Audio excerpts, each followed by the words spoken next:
So you're going through a fast food drive-through, you get your fudge sundae, and what do they hand you? They hand you one of these. It's a plastic spoon. And, it's okay for a single use. You feel a little bit bad about destroying the environment and everything, but you go ahead and take it and you use it to eat your sundae.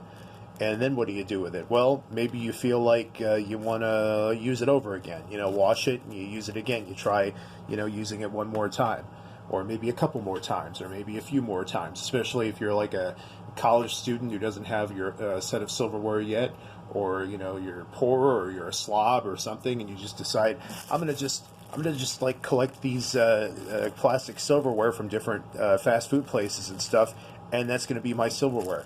Well, that's fine, except that after the 15th or 16th use, the damn thing snaps in your mouth, and all of a sudden you're eating hemoglobin flavored ice cream, right? Because the thing snaps in your mouth and it cuts the roof of your mouth from side to side wide open, and then everything turns red, and it's a trip to the emergency room.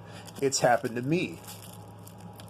When Sporks first came out, my dad actually cut his upper lip on one of those things, because it was like, the old kind of plastic that's really sharp and really non-flexible and stuff. Good thing the guy had a beard, because if he hadn't had a beard, it might have been an even more grisly situation. So anyway, screw that.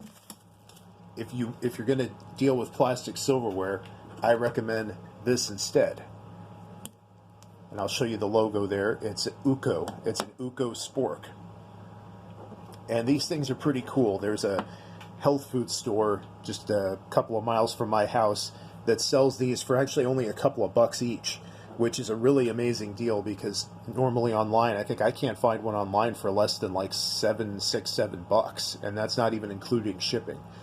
But I'm buying up all the red ones. You see, I have a couple here, and I actually have a third one, but I won't show it to you right now. It's just like right here next to my desk, but it's kind of in place, so I won't show you that. But I do want to show you at least two, because it shows how stackable they are.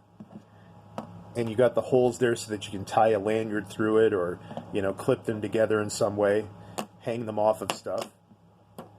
You have a spoon, you have a fork, and they are full form spoons and forks. It's called a spork, but it's not actually like a spork in the traditional sense, where it's a one utensil that's like half spoon and half fork, although this has kind of a spoon-like shape to it.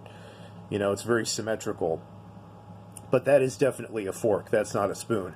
And I don't know if you can see, but there's a little bit of serration there that works as a butter knife. So you can kind of cut things. Not anything too. I wouldn't try to cut a steak with it or anything, but anything that has like the consistency of butter, you can basically use that like a butter knife and cut it. The spoon is a very kind of pleasing shape there. It's different from a traditional spoon shape. I would call that a more traditional spoon shape.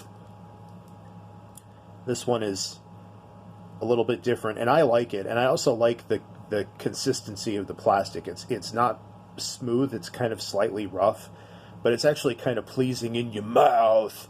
I don't know why, but it actually kind of feels better than a smooth utensil for some reason. I don't know if it's more tactile stimulation or what, but it makes the eating experience better.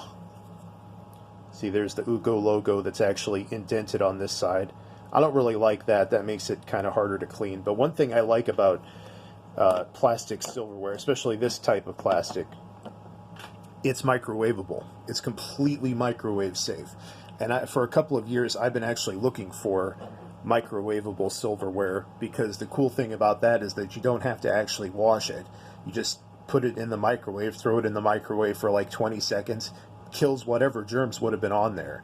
And especially if you're the only person who's going to be using it, you don't really care. Or if you're living in a situation where you're intimate with someone and you don't really worry about that kind of stuff, throw it in the microwave and you're good for about 20, I would say about 20 seconds or so. But yeah, these things are microwave safe, and the reason is because they're made out of plastic, but they're made out of basically nylon, which is one of the more durable types of plastic. It's not going to snap in half like this thing. It's flexible, and it's also infused with glass fibers. basically like fiberglass, infused in the nylon. And I've actually seen people like bend these and twist them every which way. I'm not going to do that, but you can do it. You can bend it and twist it, and it doesn't affect them. These things are made to last a lifetime, and I've grown very fond of them. I'm going to buy one every time I go to that store. I'm going to buy, what I've decided to do is buy up all the red ones because I'm trying to get it to stand up, but there we go. Buy up all the red ones because my home has kind of a red theme to it, partly on purpose and partly just by chance.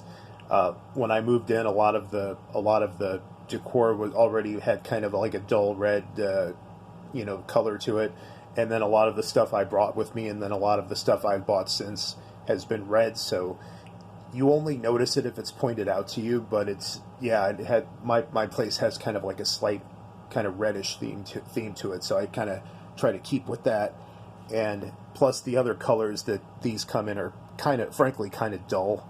Like very dull yellow, very dull green, gray, black, I think.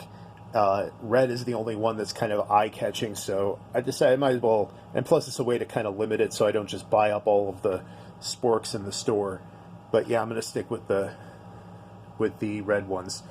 But I really do like these things. If I had to come up with any criticism, it might be that when you're holding the fork or the spoon, and you can flip it one-handed, but you have to make sure your hands are clean, because obviously when you're eating with one, you're handling the other in your palm. So you don't want to flip it and then eat with that, and it's not and it gets the germs from your hand, because even though these are microwavable and a lot of other cool things, they're not antimicrobial.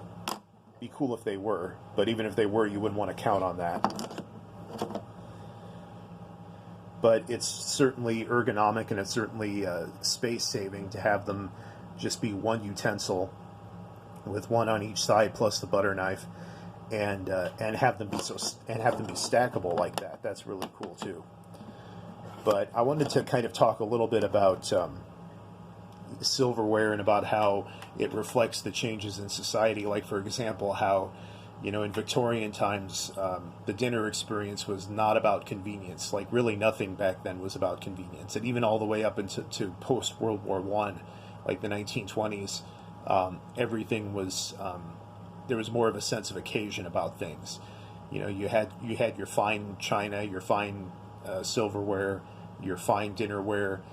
You saw I even made a video a little while back about uranium glassware, and there's another one to come, actually. I have another piece of uranium glassware I want to show you guys and talk about. But even in the Depression era, the 1930s, there was this sense of, like, you've got to have nice glassware. Eating at home, eating dinner is an occasion. And I feel like that's gone away, really. My mom actually told me that a lot of her friends' kids and grandkids don't even want the nice silverware and the nice dinnerware that they have. They leave it. They're going to leave it to their kids, but then their kids and their grandkids don't even want them, because they just use paper plates or simple dishware that's easy to clean. I like paper plates, but it is kind of sad in a way, because it's not just with dinnerware and silverware, it's with everything, where the emphasis has become more about convenience than anything else. And that's not 100% the case. I mean, people still like to throw, like, kind of nice fancy parties and stuff, but then you also have people going to Thanksgiving and eating in the basement with a card table with like a plastic, sometimes a plastic table sheet over it, and paper plates and plastic silverware, and nobody's dressed up, and it's, in a way, that's good, because the emphasis should be about the togetherness and everything. But then on the other hand, it is a little sad that we've lost that sense of occasion in our society, and sort of